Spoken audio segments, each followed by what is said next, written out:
Good morning everyone, কি কেমন আছো সবাই? দেখেছো, বললাম না যে আমি নেক্সট পার্ট ঠিক দেবো, আমার কথা কিন্তু আমি রেখেছি। এই দেখো, বললাম না যে মা বাড়িতে এসেই আমাকে আবার ছুটতে হলো।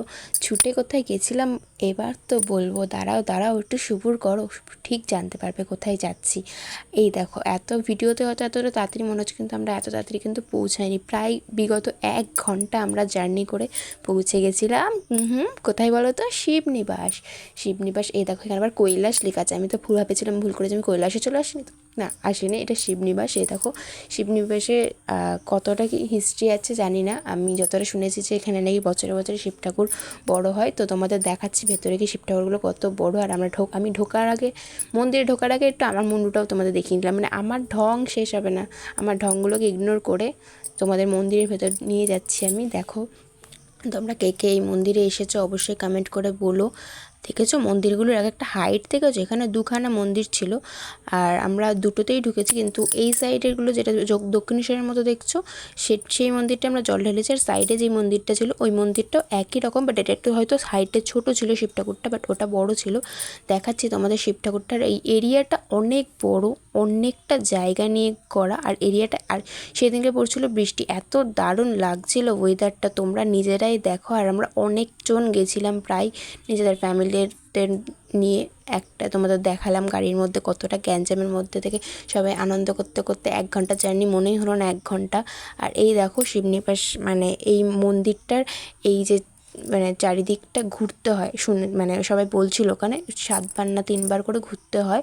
তোমাদের এরিয়াটা দেখালাম, দেখো কত সুন্দর, এখান থেকে ভিউটাও কত সুন্দর।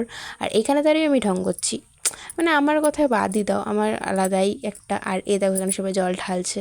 দেখেছো শিব ঠাকুরটার হাইটটা দেখেছো? এখানে কে কে তোমরা এসেছো কমেন্ট করে জানিও, আমার খুবই ভালো লেগেছে, আমি আরও একবার যাব।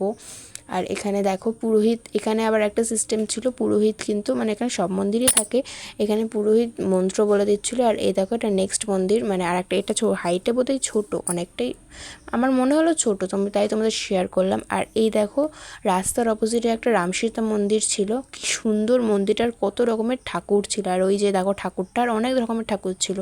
তারপরেই আমরা এক লাফে চলে এলাম পাগলাখালি। না না গাইজ, এক লাফে না, শিবনিবাস থেকে প্রায় 1.5 ঘন্টা জার্নি করে আবার আমরা চলে এলাম পাগলাখালি। মানে ঘোরা শেষ নেই, এদিকে বৃষ্টি পড়ছে এত, আর আমাদের ঘোরা শেষ হচ্ছে না। তারপরে দেখো হাঁটতে হাঁটতে চলে গেলাম।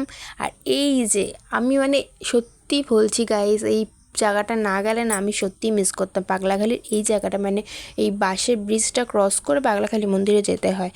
আর এই জায়গাটা জাস্ট দেখো, তোমরা দেখে নিজেরাই বলো, পুরো মনে হচ্ছে না ছোটোবেলায় যেরকম সিনারি আঁকতাম সেই রকম যে সিনারিটা, বাসের ব্রিজ, এদিকে নদী, মানে পুরো সেরকম লাগছে না? আমার তো খুব ভালো লেগেছে। আর এই দেখো আমরা যাদের সাথে এসেছিলাম সবাই আগে আগে চলে গেছে, আর আমার পাশে আমার মা আর আমি হাঁটছি, আর আমার পাশে এই যে গরুগুলো, মানে আমার বন্ধুরা যাচ্ছিলো আমাকে নিয়ে, আমাকে পথ দেখিয়ে বলে তুই বলিস না আমরা আছি তোর সাথে, ঠিক আছে, ওদের সাথে সাথে যাচ্ছিলাম। তারপরে এই দেখো এইখানে মেলা বসে, এখানে কিন্তু দেখেছো কত বৃষ্টি হয়েছে, কি কাদা, এখানে গাড়ি নিয়ে ঢুকছে লোকে, আরও কাদা হয়ে যাচ্ছে।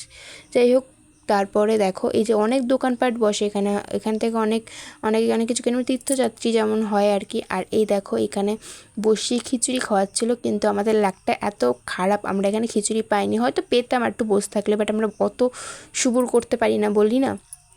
তো এখানে আমরা বসে বসে থেকে থেকে আমার মামা আরেক জায়গায় গিয়ে আমাদের খিচুড়ি ভোগ খাওয়ালো। তো খিচুড়ি ভোগ খেয়ে আমরা এই দেখো পাগলাখালি মন্দিরটা, এখানে কিন্তু সবাই মানত করে, ওই যে দেখো এখানে দেখো সরাগুলো নিয়ে দড়ি দিয়ে বেঁধে মানত করে। তোমরা কে কে এসেছো? আমি এই ফার্স্ট টাইম গেলাম, অত কিছু জানিও না, যদি নেক্সট বার যাই আরও কিছু তথ্য নিয়ে তোমাদেরকে জানাবার। এইটা হলো বেস্ট পার্ট দিস ভিডিও।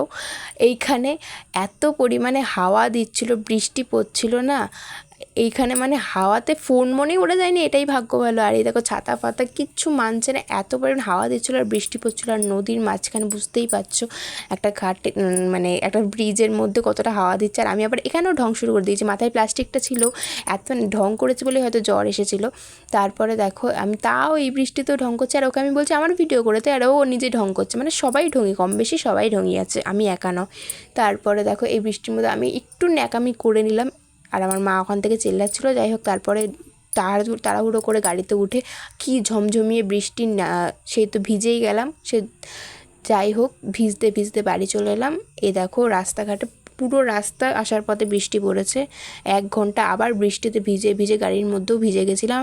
আর তোমাদের ভিডিওটা কেমন লাগলো অবশ্যই কমেন্ট করে জানিও। আবার কোথাও ঘুরতে গেলে নিশ্চয়ই তোমাদের সাথে শেয়ার করবো। আর তোমরা কে কে গেছো অবশ্যই কমেন্ট করে